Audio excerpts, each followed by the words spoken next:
first Assassin's Creed game is like a really cool proof of concept. Right. There's a lot of things that are like, yep, that should be a lot better or a lot more fleshed out or whatever. And then you get Assassin's Creed 2 and it's like, oh, okay, sweet. Here we go. This is what we actually wanted. It's not the best game I've ever played, and I wouldn't even say it's an amazing experience. However, it takes a small concept and simplistic gameplay mechanics and executes it well enough for it to be slightly greater than the sum of its parts. If you're curious about the beginning of Assassin's Creed, then this might be worth your time, but otherwise, you probably already played it if you're interested. Like, to be honest, if you're interested in Assassin's Creed, at this point in time, you've probably already played it. And if you've played one of the later ones, I mean, it'd be pretty hard to go back to this one. But if you take out all the side quests, collectibles, and achievements, what you end up with is a 4-hour game that could easily have been ended faster if there was a skip dialogue option. If you just want to play an open world or see what Assassin's Creed is about, this probably isn't your best option, and you're better off looking at some of the newer games.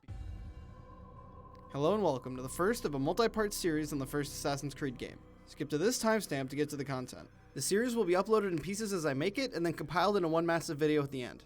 As preparation, I played through the game twice, and as I'm editing, I'll be playing it a third time to acquire the rest of the footage. I've done my best to be as thorough as possible, but with a script this large, I will have almost certainly messed things up.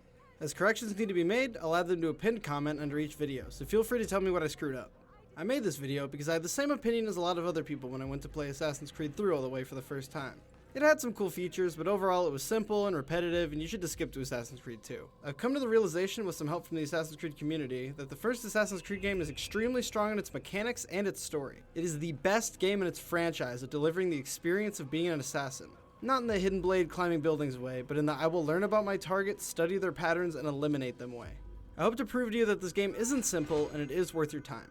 A lot of my points in this video will be in direct opposition to online video game reviewers. I won't be too hard on them since I had the same view as them for a while. I will only bring up the points that I think I need to respond to, so don't take what you see from them here as representative of their entire videos and especially their entire channels. Most of them do make good content, and they'll all be linked in the description.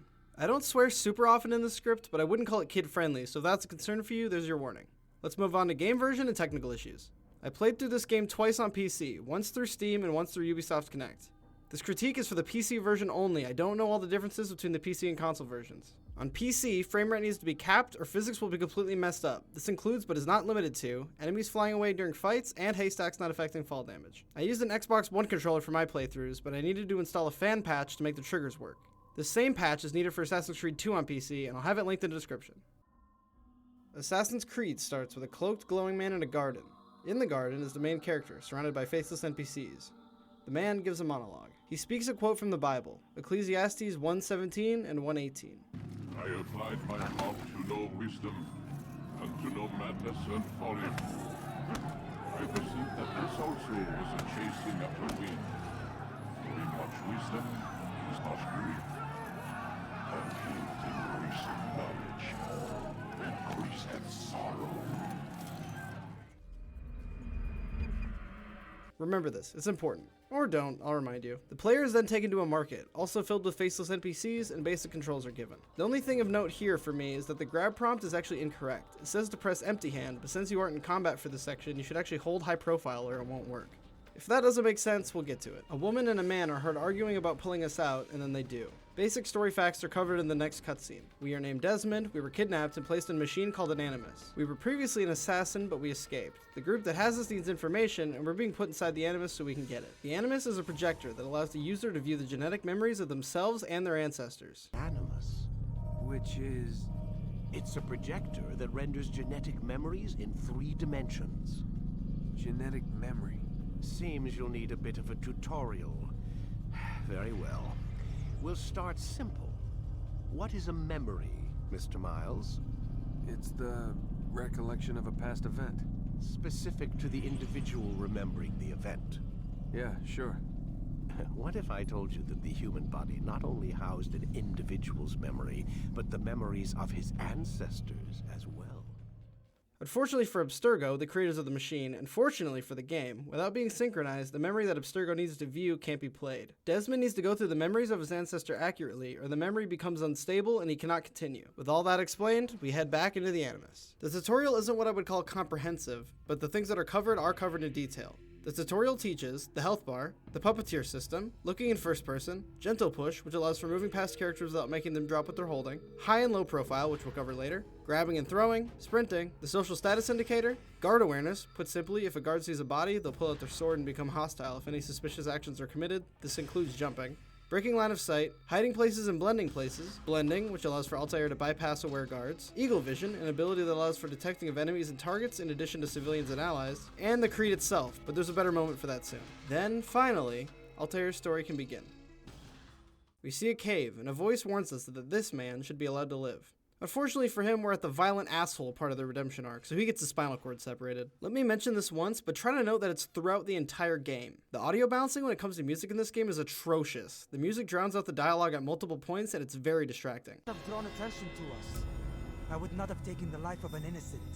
What I would have done is follow the creed. Nothing is true. Everything is permitted.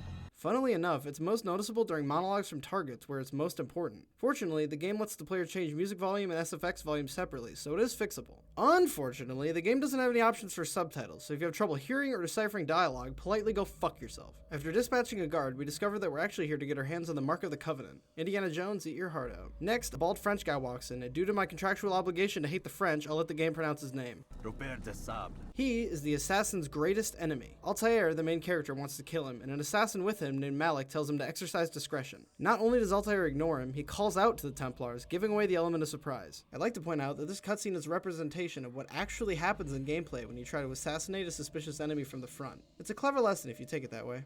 The next area functions as a free running and climbing tutorial with a few routes to get through. It misses out on quite a few mechanics, but I'll cover that more later. The Animus skips ahead to Altair's return to Masyaf, the home of the Assassin's Castle. He's greeted by Rauf, the combat trainer, who tells him where to find Al-Mualim, the leader of the Assassins. Here we are given our first open area to explore, but at this stage in the game collectibles aren't spawned, so there's nothing here unless you want to play around with the endgame tools before you lose them. Masyaf is also the first area in the game where we hear NPC dialogue, and oh boy is it something. Must be late for something. God save him. He's gone mad. Why is he running around? I don't know the reason behind this. I don't know if they recorded interns with laptop microphones or if they compressed the file size into oblivion, but the quality of most NPC audio and even Altair's striking sounds like it's from a Nintendo 64 game. The difference in quality from a main character to a side character speaking is incredible, and it's pretty pathetic for a game from 2007. It also really sticks out that Altair is speaking with an American accent. Another word and I'll put my blade to your throat. There'll be plenty of time for that later. More on that in a bit. Al-Mualim is a tad peeved to hear that you recovered nothing and that your enemy escaped. But then he's interrupted by Malik, who arrives holding a bleeding arm and the Ark's treasure, stating that Altair got his brother killed and allowed the Templars to escape. But he too is interrupted by news that because of Altair, Robert de Sable was arrived at Masyaf with a siege force. Altair's ass chewing is saved for later as we rush to save the village. Here we are given our basic combat tutorial. We're taught to lock on to enter a combat stance. We also learn how to attack, block, and do a strong attack. The game also explains that the high profile button separates offensive defensive moves in combat. In general, the high and low profile system is a great way to add extra inputs to a controller with limited face buttons. I also like this section as it's a great way to introduce combat. Since Altair still has his rank and abilities, his health is greatly overinflated, allowing for lots of mistakes during this tutorial. Plus, enemies are given to the player in groups of 2, which stops them from being overwhelming. If players remember the beginning, they might also figure out how to throw enemies intuitively. And if they pay attention to the puppeteer, they can also teach themselves how to dodge and counterattack. Once we reach the bottom, we're brought back to the top by the Animus, and Al-Mualim and Robert de Sable have a confrontation. Al-Mualim states that his men do not fear death, and you and the other assassins jump to your death. Of course, if you know even the basics of Assassin's Creed, you know that's not how this turns out. A small issue I take with this section is Rauf telling Altair to jump and not hesitate, ignoring that he's a master assassin that has doubtless done this before. The game also gives another climbing tutorial, which is probably for the best, considering we've only done it for one short section so far. It's quick and it reinforces the mechanic in the player's mind. It also intuitively shows that Altair will jump upward to grab a handhold by placing a beam directly above him. This will come up when I go deeper into climbing, but this section doesn't require side or back ejects to make it through. I'll explain in more detail, but showing these moves to the player is pretty important. Altair crosses a canyon and releases logs to crush the invading Templar force. I think this is a good example of how the assassins operate. They show themselves to the world as fanatical and overt, but they use underhanded and stealthy tactics to help achieve their victories. After the Templars retreat, Altair is brought before the assassins to answer for his misdeeds. Al-Mualim explains the tenets of the creed. We are nothing if we do not abide by the Assassin's creed. 3 simple tenets, which you seem to forget. I will remind you. First and foremost, stay your blade. from the flesh of an innocent. I know. And stay your tongue. unless I give you leave to use it. If you are so familiar with this tenant, then why did you kill the old man inside the temple? He was innocent. He did not need to die. Your insolence knows no bounds. Make humble your heart, child, or I swear I'll tear it from you with my own hands. The second tenet is that which gives us strength. Hide in plain sight. Let the people mask you such that you become one with the crowd. Do you remember? Because as I hear it, you chose to expose yourself, drawing attention before you'd struck. The third and final tenet. The worst of all your betrayals. Never compromise the Brotherhood. And stabs Altair for good measure. We are then pulled out of the Animus. For the sake of the video, I'll cover the character names before the game does, just to make it easier. This is Warren Vidic, and this is Lucy Stillman. Lucy is painted immediately as sympathetic by saying that Desmond should be taking breaks, and Vidic is hesitant, wanting to continue. He reluctantly agrees, and the two go into the conference room to continue the conversation. If we go into the bathroom in our cell, we can overhear them arguing. Vidic warns her not to be insubordinate and asks, "Do you want to wind up like Layla?" I know the accident has everyone on edge. Which is why there's no time to coddle him. If you push him too hard, he'll shut down, and then we'll have nothing. and Lucy says that continuing will kill Desmond. Afterward, Vidic tells us that we're done for the day and that we should get some rest. After he leaves, however, we can talk to Lucy without him present. Desmond tells Lucy that he ran away from the farm, a group of 30 or so assassins that Desmond thought were a bunch of crazy hippies. He questions his resentment for his parents since they were apparently correct. Desmond asks Lucy how he was found, and he realizes that they used his driver's license. When he asks Lucy how a drug company has access to the DMV, Lucy starts to explain the lengths of Abstergo's influence, but decides she can't talk about it. Believe it or not, this too will come up later. There's a flash of Chinese symbols during Desmond's sleep, and then he wakes. And here we are introduced to our first bit of Assassin Templar philosophy. Vidic says that the assassins almost had the right idea. Didn't go far enough. To use a rather tired analogy, corruption is no different than cancer.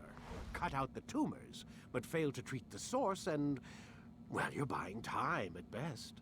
There's no true change to be had without comprehensive, systemic intervention. Chemo for the masses. After returning to the Animus, Altair awakes, standing somehow? Al-Mualim says that Altair saw what he wanted him to see. The mentor explains that assassins want peace in all things, including peace within oneself. Altair responds that Al-Mualim taught him that nothing is true and everything is permitted. Al-Mualim explains that the creed is not meant to grant the assassin freedom, but to guide them with the knowledge of its truth. This will come up again, keep it in mind. You'll notice I'm setting a lot of things up, but the strengths of this script are in the payoffs, so just hold on a bit. The mentor then explains to Altair that he's been stripped of his rank and his possessions. He will be a student as he was a long time ago. This is a smart move by the developers, as it allows the player to be taught the mechanics without compromising the arrogance they want Altair to start his journey with. It wouldn't make sense for a novice to behave the way Altair does, but in this context it does make sense. It also helps explain how he can start the game with the ability to fight so many people so efficiently. Somewhere in Masyaf is a traitor that helped the Templars enter the area, and we need to find them. Before we begin this tutorial on investigations, give me a moment to talk about Altair's voice acting. It's bad. You know who it is? Perhaps. Then give me a name and let's be done with it. When people in the community talk about Revelations, they compliment the newer voice actor for not having an American accent, but seem to prefer the original's acting. I don't want to be presumptive, but that sounds like nostalgia, because the accent's not even my main problem. The delivery is so flat. Eager to put your tongue to his boot. Another word and I'll put my blade to your throat. But to be clear, the main character in the 12th century having an American accent is a problem. Here's the weird part. It wasn't the actor's mistake. The director wanted it. So, you auditioned for a role, and the voice that they're specifically tailoring for the role, and the voice that they're tutoring you for, isn't the voice that eventually gets used within the final production? Yeah, that's a great question. No, it's not. What happened is I show up on the first day to record, and for those of you who are fans of the game, if you know the game, Altair doesn't have a Middle Eastern accent. He throws some Arabic around here and there, but he has more of a very general, sort of almost even an American dialect. Well, on the very first day of recording, they started running some of my auditions, and I started warming up, and the director says, stop right there. And he said, drop the accent. And I said, drop the accent? He said, yep, no Middle Eastern accent. And so I said, okay. And so finished up the whole of the recording with a very diluted sort of general American accent at the director's choice. People like the character, which is completely fair, I agree, but complimenting the voice acting is a leap too far for me. Okay, so we make our way to the base of Masyaf and we do our first investigation. This is an eavesdrop investigation, which is probably the weakest mission type in the game. First you locate the target marked on your map, then you find a nearby bench, sit on it, and press 2 buttons. We learn from this cutscene that there's a basket weaver in town that holds an incriminating letter, so next we move on to pickpocket. This isn't much better, but the mechanic will carry over to regular gameplay later. To pickpocket, we have to lock onto our target and then press empty hand to get close enough to pick their pocket. Something the game doesn't mention is that the way the NPC is looking doesn't affect whether or not you get caught. If they're moving, you're safe. If they're still, you'll get caught. This is extremely unintuitive and should have been made explicit by the game. Like the last one, this is a fairly underwhelming mission type, but reading letters is pretty interesting some of the time.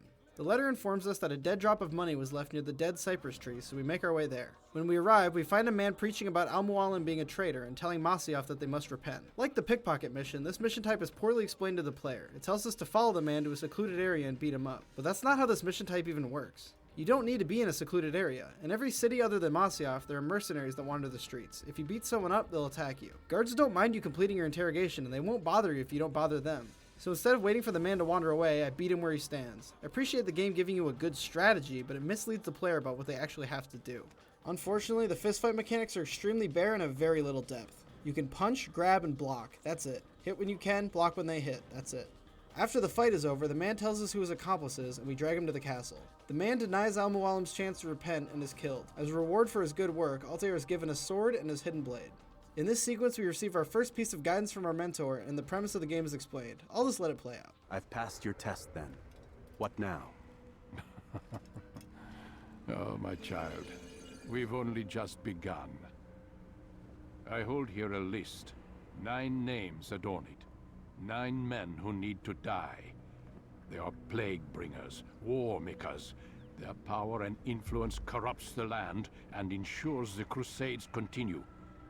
You will find them. Kill them. In doing so, you'll sow the seeds of peace, both for the region and for yourself. In this way, you might be redeemed. 9 lives in exchange for mine. A most generous offer, I think. Have you any questions? Only where I need begin.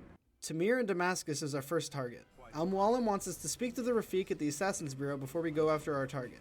Altair protests, as you might expect at this point, but he's reminded that he's at the bottom of the organization now, and he answers to all the Brotherhood. Normally as a master assassin, Altair would just be given intel by informants, but now he has to do tasks for them in exchange for information, and he needs to do investigations himself. On our way out of the study, we are stopped by Raouf, who asks Altair to help train new assassins, which is a pretty believable way to contextualize combat training.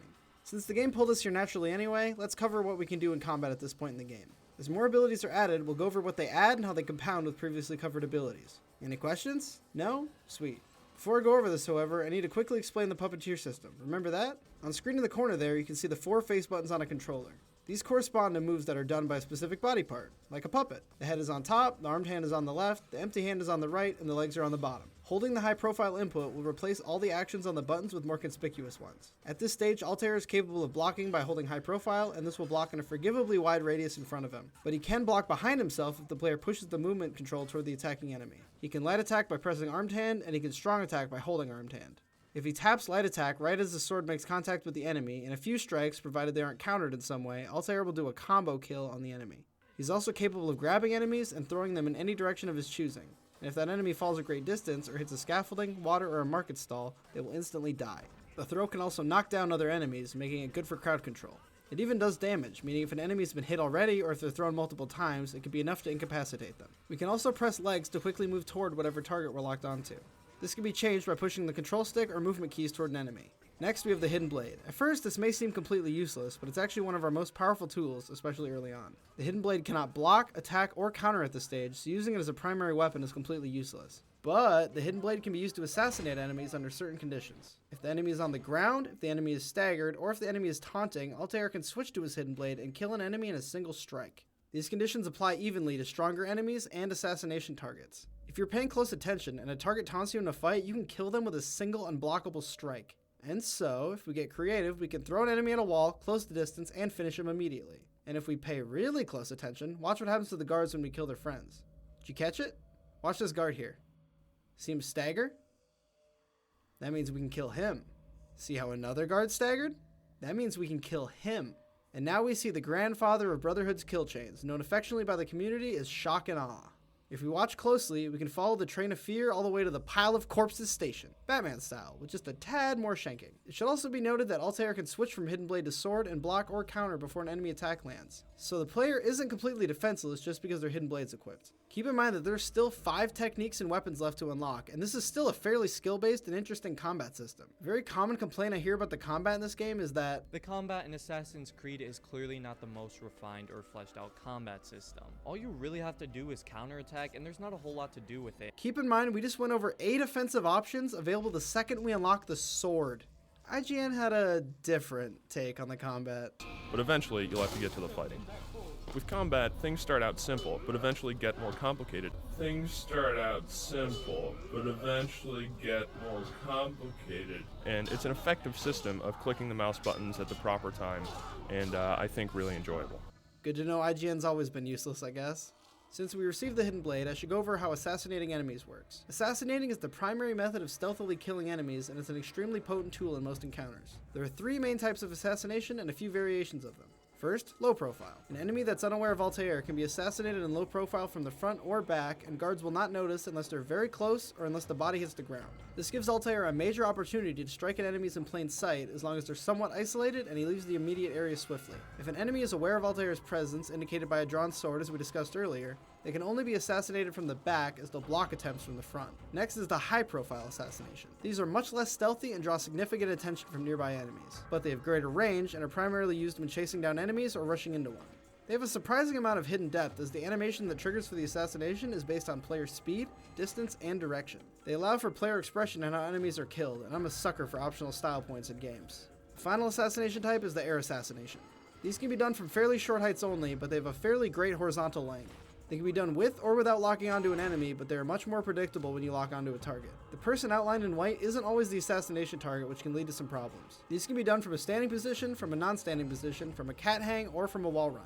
They cannot be done if Altair is hanging with his legs straight down. As far as I can tell, these are all high profile and are best used to eliminate single targets or initiate combat. These usually require the player to be above the target, but when Altair is on a ladder or non-standing object, he can perform this technique at the same height as his target. Non-standing objects are just objects where he's not standing.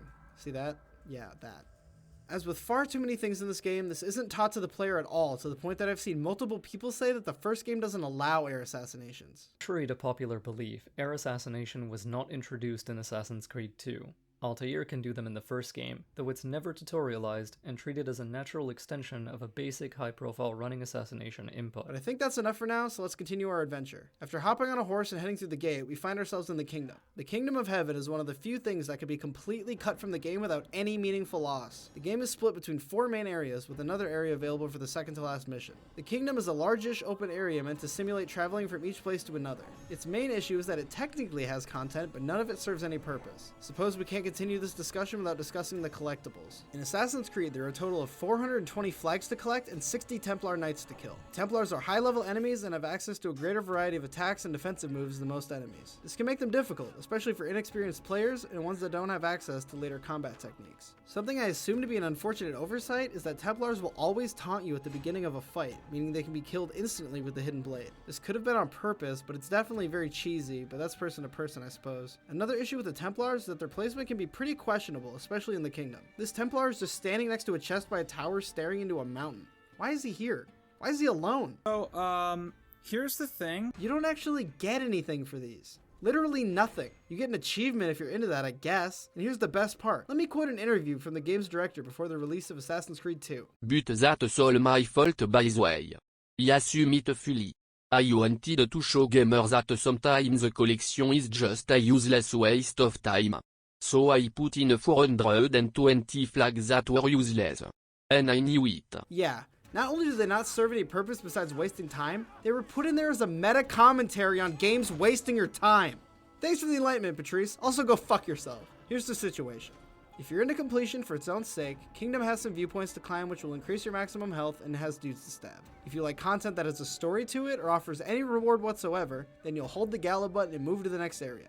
Speaking of the gallop button, let's discuss movement on a horse. The horse has the same system of control you do for the most part, but it's faster and can only jump over short obstacles and inclines, and not in any other context. The similarities include blending. Yes, if you have the patience for it, you can slowly walk through the open areas of the kingdom past guards to maintain your cover. I appreciate the option, but forgive me if I don't use it and instead use my superior speed to outrun the chasing guards. Altair is also capable of combat on a horse. He can swing his sword and will automatically attack on the side an enemy is on. Enemies can also hit his horse, doing damage and knocking him off, but the horse running into enemies will stagger them. So if the player does pass through enemies and doesn't stop near them, horse combat is extremely shallow and extremely easy. It isn't super efficient though, so for your own satisfaction, I definitely recommend disembarking for a much better combat experience. The last ability Altair gains on horseback is ejecting off and immediately starting a climb. If this wasn't in the game, I wouldn't blame the devs at all, so having it is definitely a cool inclusion. It works pretty well, and it usually ends up looking pretty cool in my opinion. Whether it's intended or not, landing on a horse will also negate fall damage. And like in Assassin's Creed Syndicate, the ridiculousness of this says it's probably not intentional, but mistaken depth is depth all the same. Next to the gate outside Masyaf is a group of assassins. It seems there was some cut content here because one of the assassins glows red in eagle vision, indicating him as hostile. Unfortunately, killing any and all of these guards has no effect on the game at all, so I guess we'll keep moving on to Damascus